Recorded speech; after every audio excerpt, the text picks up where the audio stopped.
Okay, so again, good morning. So our first lesson in bacteriology would be about bacterial cell structure, physiology, metabolism, and genetics. But of course, before that, it is uh, very important that we discuss first introduction and historical background.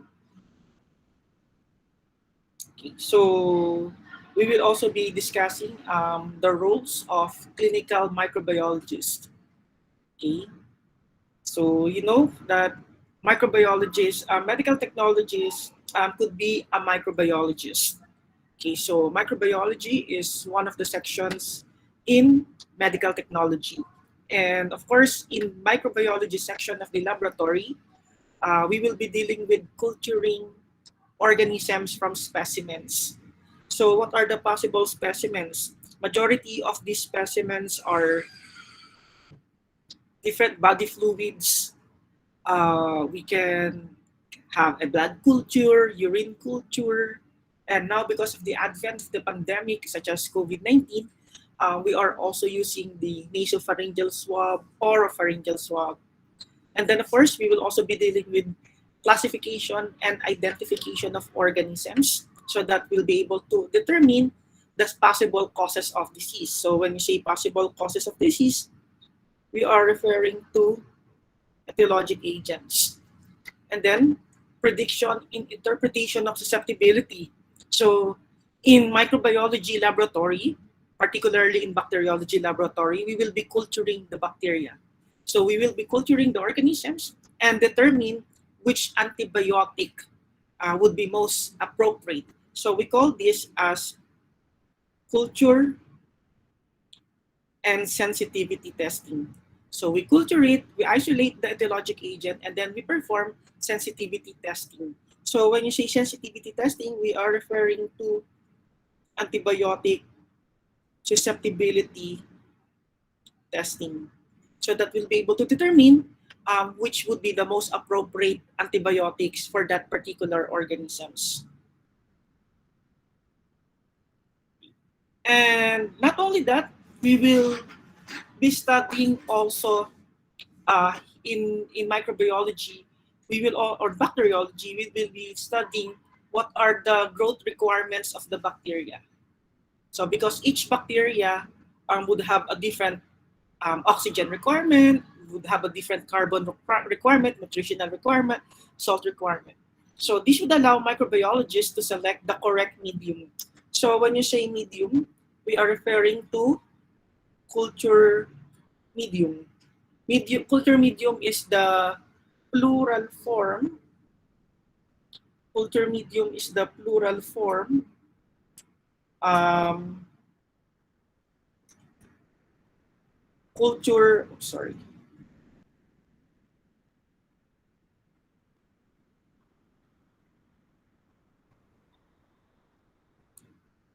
Culture media. Culture media is the culture media is the plural form. Culture medium is the singular form. So this is an example of a culture medium, and this is another example of culture medium. And then, of course, as microbiologists, we will be guided in the laboratory. These are the things that you will do. You will determine the staining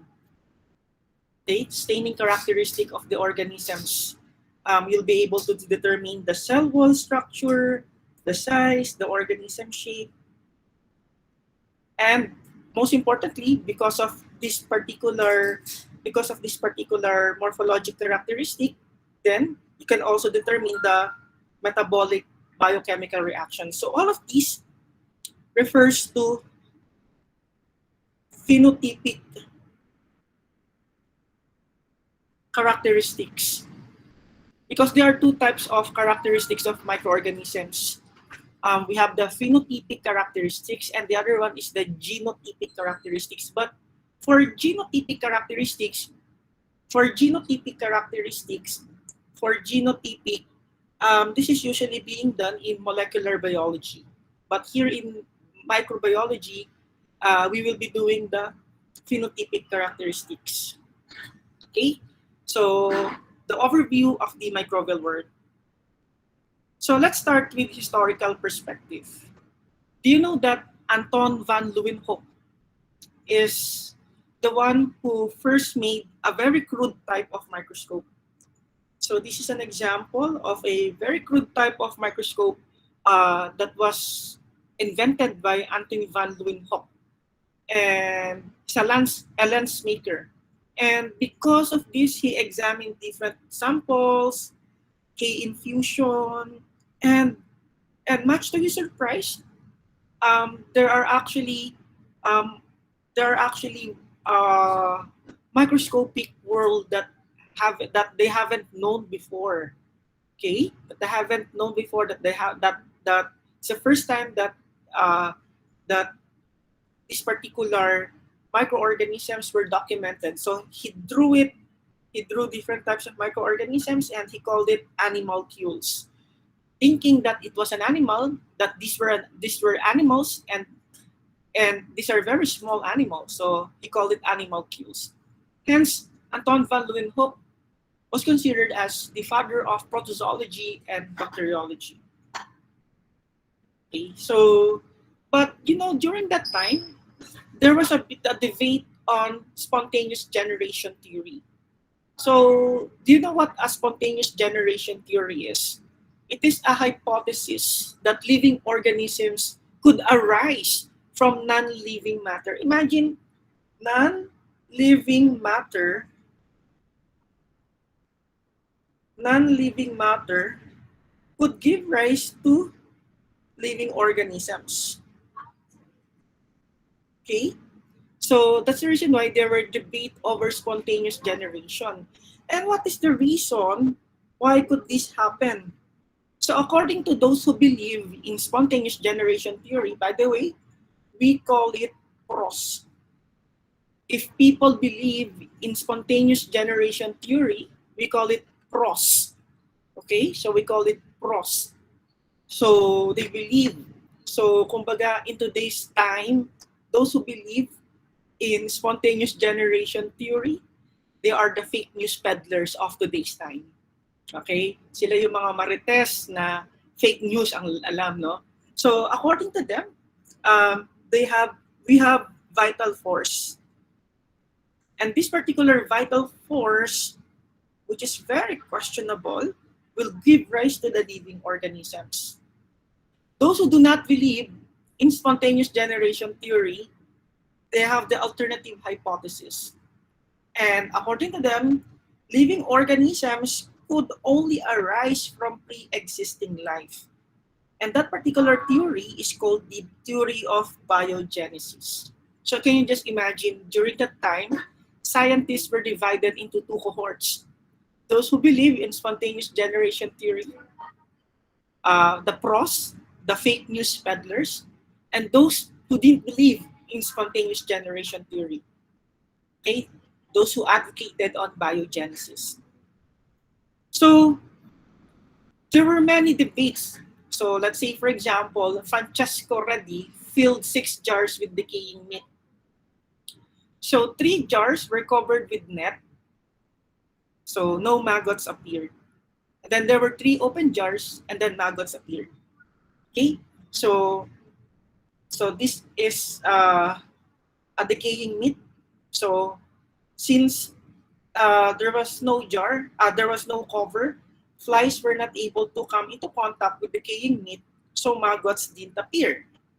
In this particular experiment, in this particular experiment, maggots were able to contact with the decaying meat and then maggots appeared. So Francesco Redi is a advocate of biogenesis, and he said that he, because there was no contact from the flies, maggots didn't appear. But you know what? Those fake news peddlers debated that since you totally cover it with jar, there's no oxygen. And at that time, oxygen was just discovered by Antoine Lavoisier. And since there wasn't any oxygen, so no life appeared. And then Francesco Redi modified his experiments. So instead of a solid cover, what he used was a net cover. So the net would allow oxygen to flow into the decaying meat, but flies were not able to come into contact with it. So maggots just appeared on top, but not on the decaying meat. So that's how Francesco Redi disproved those fake news peddler, okay, who always always trolling that spontaneous generation theory is real. Okay, so John Needham was an example of a fake news peddler. So what he did, um, he made two sets of broth. Okay, he made two sets of broth. So he heated the broth and heated another broth, and then this broth he left the jar. He left it open while this one is closed. And after several weeks, organisms had actually grown from both flasks. And Francesco Redi, a fake news peddler, said that how come that even if I close, even if I close the jar, organisms still grow. It means that organisms can exist from non-living organisms, according to Francesco Redi, because according to John Needham, because boil. He was able to boil the flask, according to John Needham. However, there was actually a flaw. There was a flaw in the experiment of John Needham, the fake news peddler. You know what was it? John Needham did not sterilize the flask. So his flask is contaminated to begin with. Was contaminated. You know, in microbiology, if the materials that you are using were contaminated, this will make your experiment invalid. Okay, just like what John Needham, the fake news peddler, did. He did a very wrong experiment. He used contaminated materials in his experiment, and because of that, his results were actually invalid. But still, being a fake news peddler, he was a troll of 1745. He keep on saying that spontaneous generation is real. So until now, nakaka-relate siguro kayo, no? Kasi sa social media, ang dami pa rin mga fake news peddlers. Okay? Until Lazzaro Spallanzani duplicated the experiment of John Needham, but this time Lazzaro Spallanzani performed materials using sterilized flask. And you know what happened? Um, Duplicating the experiment of John Needham, but with sterilized materials, growths appear in the gravy. But those sealed, if if the flask is sealed, then the gravy is free from microorganisms. So this is the correct experiment, Lazzaro Spallanzani. But then they still believe because you boil the gravy, according to them, you destroy the vital force. You can imagine, no, these trolls are will always fighting for their principles, even if their principles were wrong. So according to these trolls, no, your experiments were wrong because you boiled the gravy, you destroyed the vital force. You know, there was this person who shot all the trolls at that time. It was Louis Pasteur. So in 1861, almost 100 years after the time of John Needham, over 100 years over the time of John Needham, Louis Pasteur performed the swan neck flask experiment. So he performed the swan neck flask experiment, and he was able to demonstrate that organisms were present in the air. So there were two setups. The first condition is that the nutrient broth were placed in flask, heated, and it is not sealed. The result is there was a microbial growth. The second condition is that the nutrient broth were placed in flask, heated, and then sealed. Okay, so there was no microbial growth. So this one is not sealed. This one is sealed. Okay, now what makes the experiment of John Needham unique is that he utilizes the swan neck flask. So he heated the tubing in such a way that there's a convoluted portion. There's a convoluted portion. Okay?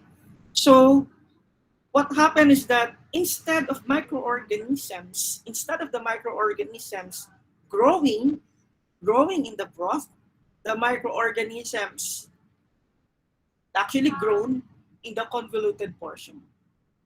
And he actually broke the convoluted the flask, the tubings of the flask, and then this broth was already exposed, and then microorganisms had grown here. So because of this experiment, Louis Pasteur was able to prove that microorganisms were in fact present in the air. And since microorganisms were present in the air, he was able to disprove the spontaneous generation theory. And Louis Pasteur became the father of microbiology. Okay, that's how the theory of biogenesis was validated. And what happened to the spontaneous generation theory? The fake news peddlers, they were actually disproved by science. So how can we relate it in today's lesson? So the only way that we can disprove fake news in today's time is to give them evidence of empirical data. If there's an empirical proof, then that will actually make them wrong. Okay? So without empirical proof, without empirical evidence, fake news peddlers will keep on trolling us.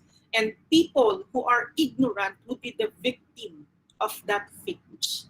And you're lucky because you're fortunate, you're blessed because you're a medical technologist, and somehow we will learn bacteriology together, and somehow we will not be victimized. We will not be victimized by people giving us wrong information. Okay, not just in science, but in politics as well. Okay, so the golden age of microbiology begins with the discovery of Louis Pasteur. So he was able to discover the relationship between the microbes and the disease. He was able to improve the vaccination process and the antimicrobial drugs. No, so there were many discoveries, and this was considered as the golden age of microbiology, not the golden age of the Philippines. Okay, so let's talk about fermentation and pasteurization. What is fermentation? Fermentation is defined as anaerobic respiration. And when we say anaerobic respiration, means that there's no oxygen at all. So that's what we meant by anaerobic respiration. So for example, if this is a carbohydrate, if this is a carbohydrate, yeast will break down carbohydrates and the result would be alcohol. Okay? What is an example of a yeast? Our example of a yeast is Saccharomyces cerevisiae. Saccharomyces cerevisiae. This is a kind of yeast. Okay, Saccharomyces. Let me use a smaller. Saccharomyces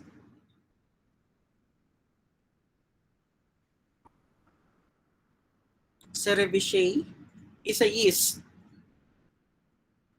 that will convert the grape juice, which is the carbohydrates, into alcohol. And this is the one that we're doing in making wine. However, if the grape juice, okay, for example, the grape juice is contaminated with bacteria, yeast bacteria, instead of instead of alcohol, it becomes vinegar. And then this is where pasteurization takes place. Many of the winemakers consulted Louis Pasteur and they said, Louis, how come our wine tastes like vinegar? It doesn't taste like alcohol at all. And then Louis Pasteur demonstrated to them pasteurization. So what Louis Pasteur did, he heated the grape juice. And what's the purpose of heating the grape juice? The purpose of heating the grape juice is to kill the bacteria. And after heating it, then Louis Pasteur added a pure culture of yeast, which is the Saccharomyces cerevisiae. And after several years, the grape juice is now converted into wine. And that's how French became the best winemakers in the world. Because it was a Frenchman who invented the, who perfected the process, excuse me, who perfected the process of fermentation. Okay, the science of winemaking. Okay, so that is the fermentation process. Because acetic acid is actually a vinegar. So we do not want bacteria to contaminate the grape juice.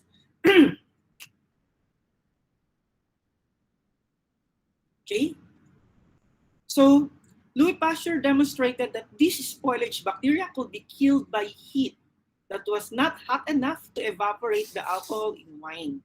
So pasteurization, therefore, is the application of a high heat for a short time. In fact, the classical method of pasteurization is known as the LTH, which stands for low temperature holding, which allow heating the heating the grape juice at 63 degrees centigrade for about 30 minutes. But now there is a modification of the pasteurization process. But the classical method that was invented by Louis Pasteur was known as the low temperature holding, heating it at 63 degrees centigrade for 30 minutes. Okay. And then there is now the so-called germ theory of the disease. What is the germ? What does it mean, the germ theory of the disease? The germ theory of disease was actually postulated by Robert Koch. Okay, it was postulated by Robert Koch. Meaning to say, for every disease, there is an etiologic or causative agent. So for every disease, there is an etiologic or causative agent. For example, in 1835, Agostino Bassi was able to discover that a silkworm disease is called by a fungus. But in 1865, Louis Pasteur believed that a silkworm disease is not caused by a fungus, but it is caused by protozoa. So in order to prove who is correct, then you have to isolate the etiologic agent. So that's the basic principle of germ theory. Okay, the Koch's postulate. In 1840, there was this scientist whose name was Ignaz Semmelweis. He advocated that hand washing should be performed so that we'll be able to prevent the transmission of puerperal fever from one OP patient to another. Because before the advocacy of Ignaz Semmelweis, many of the OB doctors would deliver a child from a pregnant woman and will go to another pregnant woman without even washing his hands. As a result, puerperal fever was very rampant at that time because of the failure to wash the hands. Okay, so that's the reason why hand washing is very important, and it was actually advocated by Ignaz Semmelweis. Okay, so then Joseph Lister.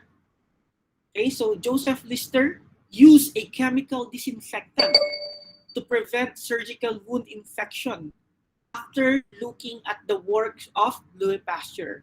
And according to the work of Louis Pasteur was able to write that microbes are ubiquitous. When you say ubiquitous, what does it mean? It means that they are present everywhere. They are present in the air. They can spoil food, and they can even cause animal disease. And because of that, before surgery, Joseph Lister used phenol. Though nowadays we do not use phenol anymore for surgery, but um, Joseph Lister was the first one. Joseph Lister was the first one who performed aseptic surgery, meaning to say a surgical procedure without any contamination at all. So Joseph Lister became the father of aseptic surgery. Okay, so Joseph Lister is the father of aseptic surgery.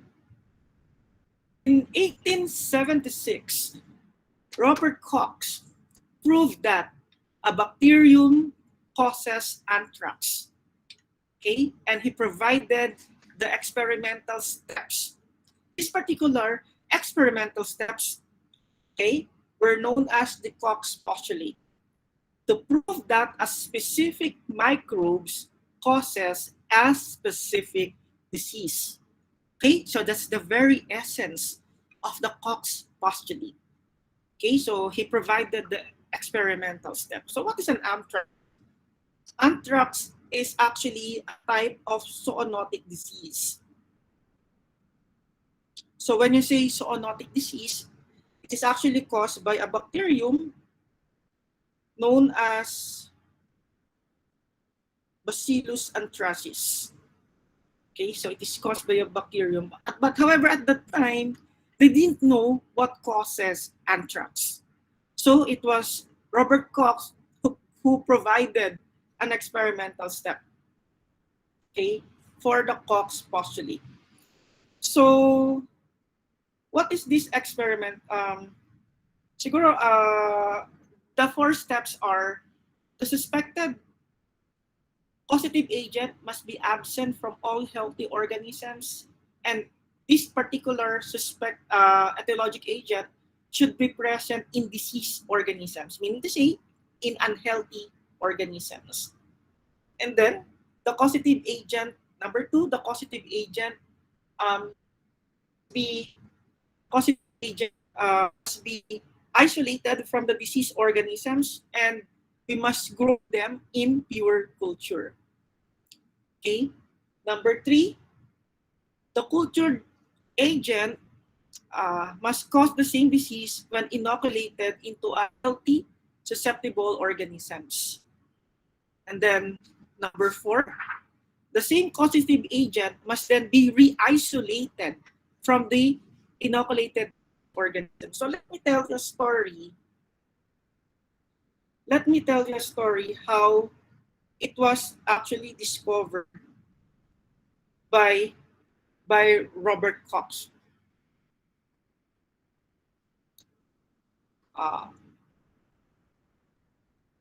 so Robert Koch was actually observing a farm.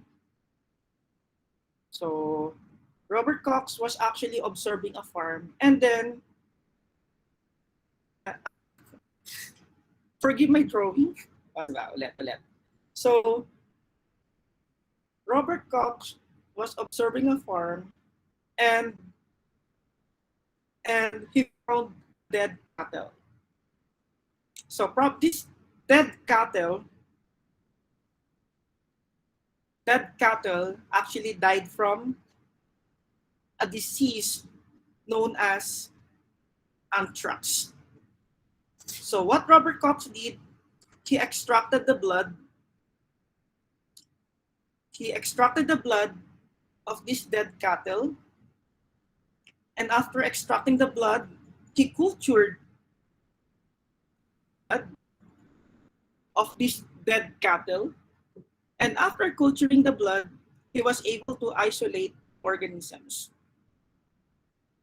He isolated the organisms. And what's the name of the organisms? It was Bacillus anthracis. So this was the organisms. And then Robert Cox inoculated this particular anthrax into a healthy animal. And what happened to the healthy animal? The healthy animal also died from anthrax. Then Robert Cox extracted the blood of these healthy animals. He cultured the blood of the healthy animals and was able to isolate the organisms. And the isolated organisms are actually the same organisms that he inoculated or injected into a previously healthy animal. And these two animals died from the same disease. Okay? These two animals also died from the same disease. So that's what we meant. That's what we meant by Koch's postulate. Okay. So first you isolate the organism, you culture the organisms, and then you inoculate the organisms into a healthy animals, and that healthy animal must also die from the same disease that you got from the original animal. Okay, so that's what we meant by Koch's postulate. Okay, so because of the experiments of Robert Koch, scientists, many scientists were trying to duplicate. Many scientists were actually trying to duplicate the experiment of Robert Koch. So, so what happened? So, for example, um, these disease organisms died from a certain disease. So, if you'll be able to isolate the etiology agent and turn them into culture, and then you inject it into a healthy animal, this healthy animal will also die from the same disease, and you'll be isolating the same organisms. Okay, so that is Koch's postulate. Robert Koch was very instrumental in the isolation of Mycobacterium tuberculosis. So he was able to discover Mycobacterium tuberculosis as the etiologic agent of TB or tuberculosis. Okay. However, there are exemptions in Koch's postulate. So we have an exemption in Koch's postulate. What is the first exemption? Our first exemption is that there are some organisms that cannot be cultured. Can't be cultured, such as SARS-CoV-2. SARS-CoV-2 is the etiologic agent of COVID-19 and we cannot culture them. There are some organisms who would produce the same, different organisms would be producing the same signs and symptoms, which would be very difficult for us to identify the actual disease. So in this case, Koch's postulate may not be um, applicable.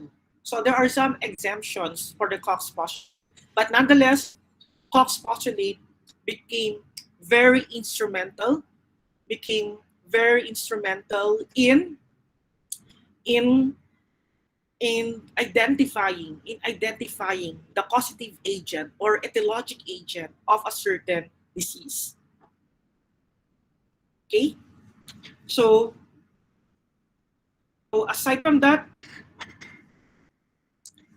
this is the first exemption, no? Microorganisms that are unable to be cultured on artificial media. So aside from SARS-CoV-2, we have another example, Treponema pallidum. Treponema pallidum is the causative agent of syphilis. It is a sexually transmitted infection. Okay? Two or more organisms work in synergy to cause a multiple disease. This is possible. So we um, call it multiple infections. For example, you have COVID-19. COVID-19 is a virus, and then that is your primary infection. And then there could be a secondary bacterial infection, which would activate the pneumonia. So two or more organisms work in synergy. Nag-join forces sila. Okay, symptoms and diseases can be caused by any one of several microbes. Meaning to say, um, the, for example, diarrhea. When you have diarrhea, diarrhea can be caused not just by one microorganisms, but several microorganisms. Okay, now let's talk about vaccination. Okay, so vaccination was first discovered by Edward Jenner. Edward Jenner, and is considered to be as the father of immunology. So Edward Jenner is the father of immunology. So Edward Jenner was actually observing milkmaids who the milkmaids are the one who's harvesting milk or collecting milk from the udder of the cattle. He's actually perplexed by the fact that these milkmaids who are constantly exposed to cowpox virus. The cowpox virus is known as the vaccinia virus. And then these milkmaids are protected from smallpox. So smallpox is caused by pox virus. Pox virus known as the variola virus. Okay?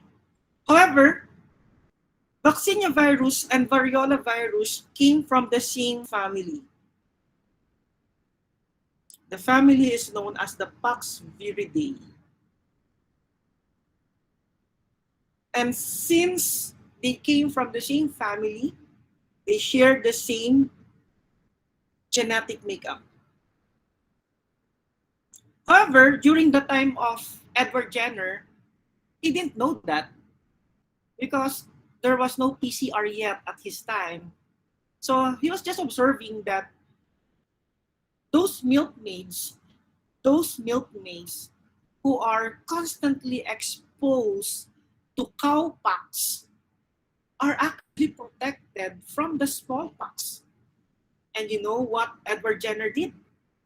What Edward Jenner did that he collected the blisters, okay, coming from the cowpox, and then he inoculated that particular blister into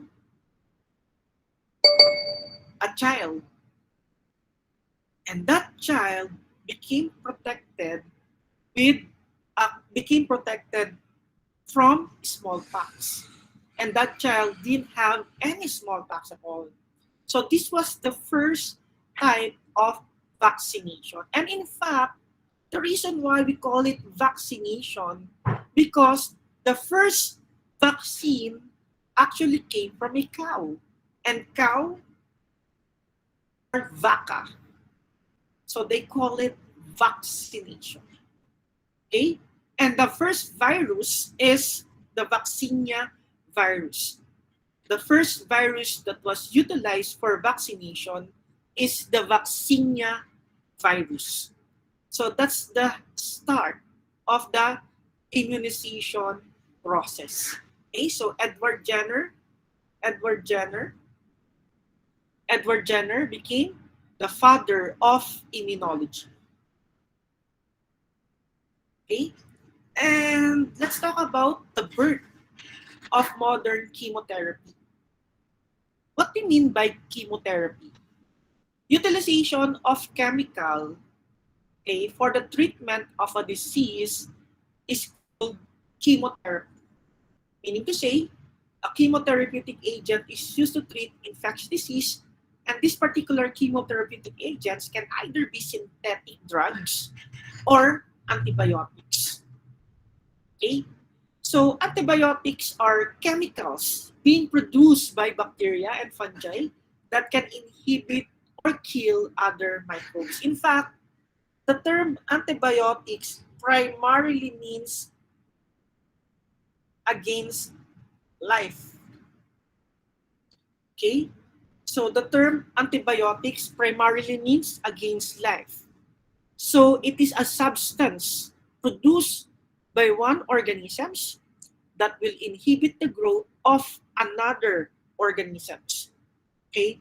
So that's what we meant by antibiotics. Quinine is an example of a natural chemotherapeutic agent. Okay? So quinine is actually used to treat malaria, and it actually came from the bark of cinchona tree in Mexico. So that's the origin of quinine. But nowadays, we're now using a synthetic quinidine in order to treat malaria. Now, in 1910, Paul Ehrlich developed a synthetic arsenic drug known as salvarsan. This salvarsan is actually being used at that time to treat syphilis. Do you know that salvarsan was known as the agent 606? And the reason why it was known as the agent 606 because he failed 605 times in in in producing the correct formula. It was his 606 formula. Okay? It was his 606 formula that became correct. Okay? Because of course, in order for it to be acceptable for human, it must be agreeable to the principle of selective toxicity. What do you mean by selective toxicity? It means that any drugs that you will be drinking will only be harmful to the bacteria, will only be harmful to the microorganisms, but not to the human host. You cannot give drugs to a patient saying that this drug is effective. It will kill the microorganism at the same time it will kill you. Then that is not anymore a selective toxicity. So when you say selective toxicity, these particular drugs would be harmful only to the microorganisms but never to the human host. So that's the reason why it was kind of difficult for Paul Ehrlich to perfect the formula of the salvarsan. Hence, the 606 formula became very successful. So that is salvarsan, but unfortunately, it is not anymore being utilized.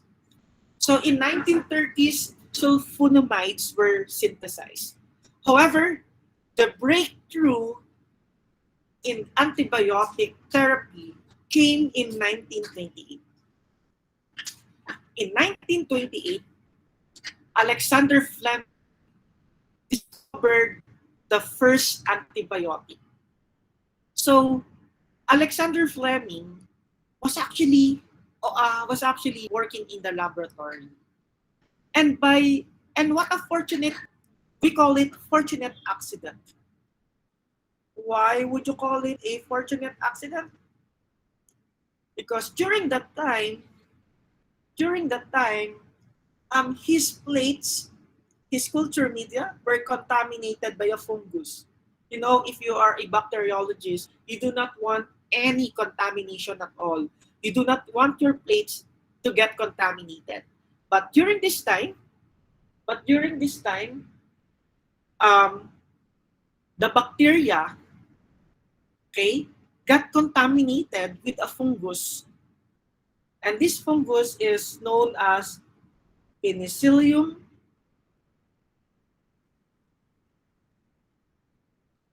notatum. So this fungus was known as Penicillium notatum. So this is now the colony of Penicillium. And and what is his observation? His observation, if you will be looking in what I'm drawing right now, there is a clear zone between the fungus and the bacteria. So these are the bacteria. Then this is the fungus, yung color white, yung creamy white. This is the fungus. And there is a clear zone between them. And that clear zone is known as the zone of inhibition. Okay? So that clear zone is known as the zone of inhibition. And what does it mean? When we say zone of inhibition, it is actually a zone where the growth of bacteria is inhibited.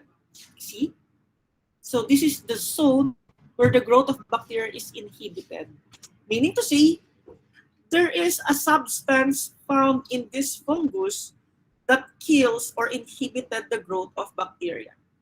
And what Alexander Fleming did is was he's able to extract that particular active component, and he called it penicillin. Penicillin. Okay, so penicillin became the first natural antibiotics. Okay, so that was a fortunate, okay, accident by Alexander Fleming.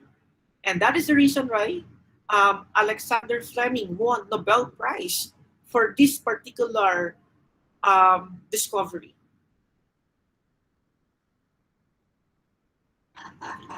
So modern developments in microbiology. So because of that, microbiology became vast.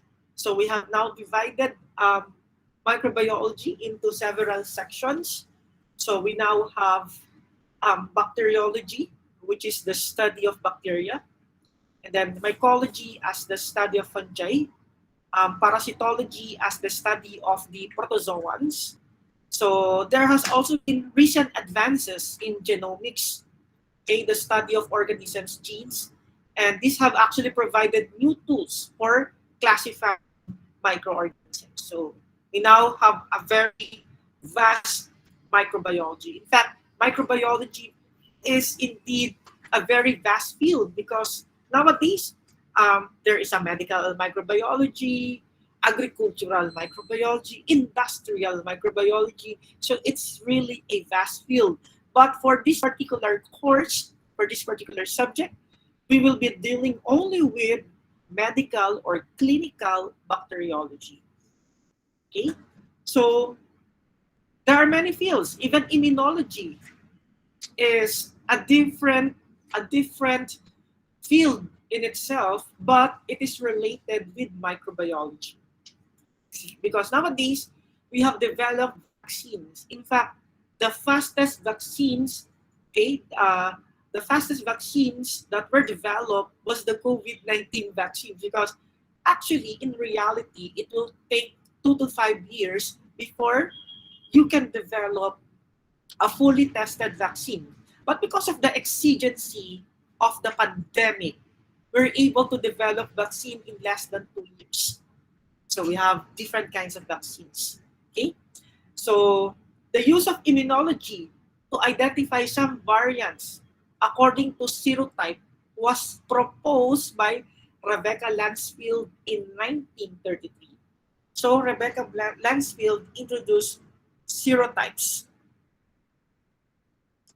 And because of that, Rebecca Lansfield was able to have the so-called Lansfield group of Streptococcus. So she said that there is A, B, C, and D. So meron palang Lansfield grouping for Streptococcus. Okay, so that was actually proposed by Rebecca Lansfield. And then virology is the study of viruses. So recombinant DNA is actually a field of genetic engineering. So uh, can have we can combine DNA of another organism to a DNA of another organism. So we call it hybridization. Okay, so recombinant DNA. In 1960s, Paul Berg inserted animal DNA into a bacterial DNA, and the bacteria produce an animal protein. So recombinant DNA technology or genetic engineering is involved in microbial genetics and molecular biology. Okay, so these scientists, okay, George Biddle and Edward Atom, showed that genes encode a cell's enzymes. As early as 1942, they were able to postulate that. And then another group of scientists, Oswald Avery, Colin MacLean McCarthy, showed that DNA was the hereditary material. So though they haven't really discovered the the model of the DNA, the structure of the DNA at that time, but they have a hunch that DNA was involved in hereditary material. Francois Jacob and Jacques Monod discovered the rules of mRNA in protein synthesis. So these are these are molecular biologists, okay, who at that time, though they haven't developed PCR yet, however, they have this hunch about our genetic materials. So, because of that, many microbiologists won the most prestigious prize in science, that is the Nobel Prize. Okay, 1901, von Behring for the discovery of diphtheria antitoxin. 1902, Ross for the discovery of malaria transmission. Robert Koch in 1905 because he was able to discover Mycobacterium tuberculosis. In 1908, Elie Metchnikoff discovered phagocytosis of WBC. Alexander Fleming, though he discovered it in 1928, um, it was awarded to him in 1945, together with Chain and Florey. Waxman discovered streptomycin, okay, the first anti-TB drug. In 1969, Delbruck and Hershey and Luria was able to postulate viral replications. Tonegawa was awarded in 1987 because of antibody genetics. And Prusner discovered prions, okay, the smallest infectious proteinaceous molecules. So prions are even smaller than viruses. They're even smaller than viruses. Okay, so let's have a 5-minute break.